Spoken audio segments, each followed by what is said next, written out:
Buenas noches, muchas gracias.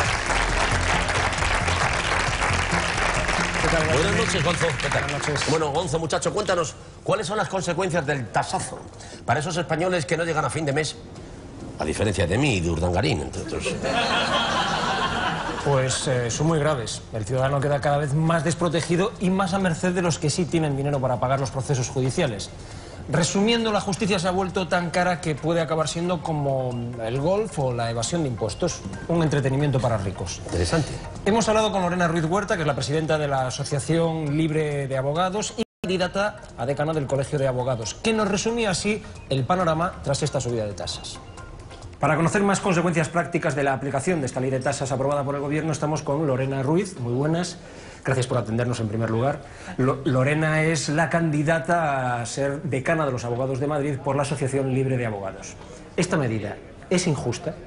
Esta medida es absolutamente injusta y limita un derecho fundamental. El Gobierno hasta ahora solamente se había atrevido a vender como objetos de consumo los derechos sociales, la educación, la sanidad, la vivienda, el trabajo, pero ahora se ha atrevido también con un derecho fundamental, que son los derechos que están especialmente protegidos en nuestra Constitución y en nuestro ordenamiento jurídico, y está desobedeciendo por completo el mandato constitucional de garantizar el acceso a todos los ciudadanos a estos servicios esenciales, ¿no? Explícanos de forma práctica cómo va a afectar esta medida a casos concretos. Por ejemplo, el tema de las preferentes. Personas que se hayan visto engañadas por estos productos financieros y que quieran demandar al banco.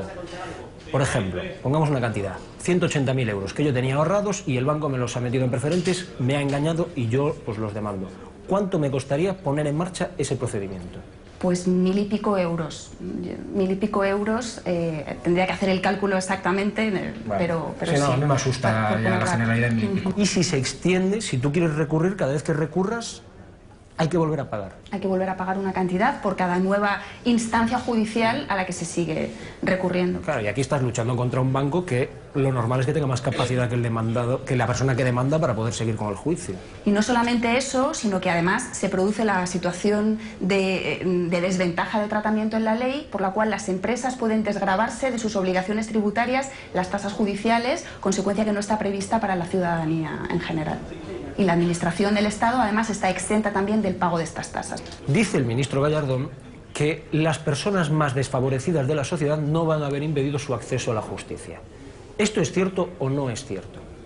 Bueno, esto no es cierto en absoluto, porque para ser beneficiario de la justicia gratuita hay que tener unos ingresos mensuales inferiores a los 1.100 euros por unidad familiar.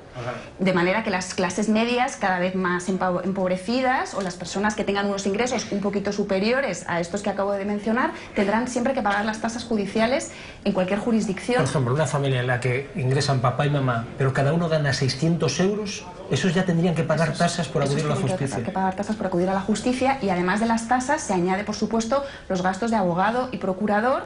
Incluso en el caso de las condenas en costas, pues hay que pagar también el abogado y el procurador de la parte contraria. ¿Y esas tasas serían las mismas para un matrimonio que entre los dos ganan 1.200 que para otro matrimonio que, por ejemplo, ganan entre los dos 4.500 euros? ¿Son las mismas tasas? Sí, porque una de las características de esta ley es que no es proporcional a los ingresos. Dice el señor Gallardón, el ministro de Justicia, que esta medida no la toma con afán recaudatorio, sino para desatascar la justicia, dando por bueno su intención de desatascar la justicia.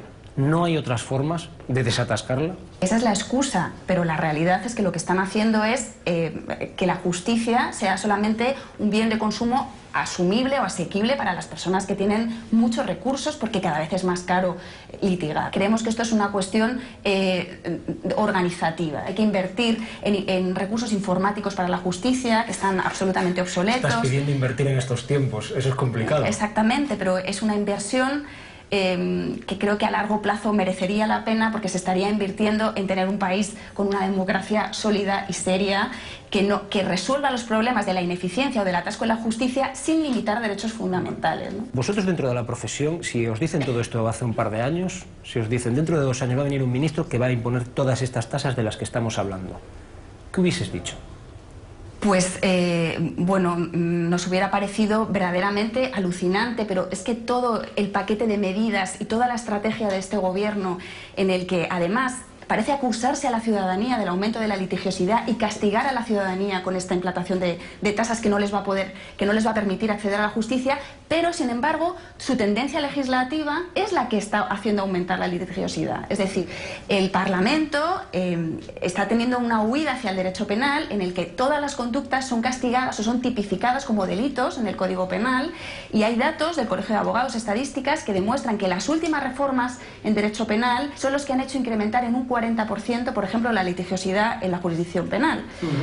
Y en el caso de los, llamémosle, procesos largos, por ejemplo, no sé si recuerdas el de Antonio Meño, este chico que se hizo una operación de cirugía estética en la nariz y acabó en coma. Durante prácticamente 20 años su familia estuvo pues en la justicia, casi llegó al Tribunal Supremo, pero bueno, hubo un arreglo previo.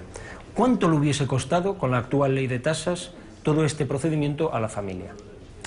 Bueno, pues desconozco los datos concretos de ese procedimiento judicial, pero otro procedimiento que podría ser parecido por sus características es el caso, por ejemplo, que fue real, de unos padres que reclamaron por una negligencia en un hospital público al Estado una indemnización. Su hija había tenido un parto en el que se produjeron unas negligencias y tuvo unos daños cerebrales y reclamaban una indemnización de unos 600.000 euros. Bueno, pues este procedimiento, con la actual ley de tasas, con 3 instancias judiciales, o sea, con 3 recursos sucesivos, habría costado la cantidad de 11.300 euros. Con la aplicación de la ley, ¿crees que se reducirá el número de demandas de Sálvame, el programa de Telecinco? Bueno, pues no, es un problema. Hay jueces del juzgado de Alcobendas que se han ido de ahí porque no dan abasto con este tema. Entonces, ¿servirá por lo menos para que en Alcobendas no haya tantos casos de Sálvame? Es posible que alivie la vida judicial de los tribunales de Alcobendas. Vale. Muchas gracias, Lorena. Gracias a vosotros.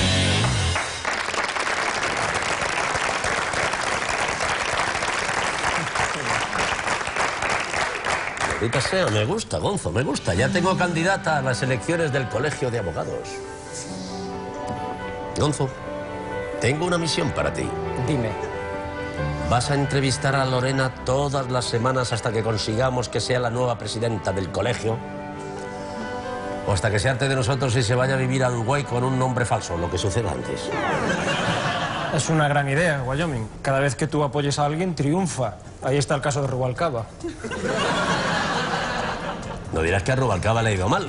Gracias a mi apoyo, le han evitado comerse el marrón de la crisis. Chico, no tengo todo el tiempo del mundo de dar explicaciones. Dispara ya tu pregunta incómoda. Vamos. Bien, vamos allá. Tú que eres un tipo polémico, ¿cuánto dinero te has gastado en juicios? Más de lo que tú podrías soñar, muchacho.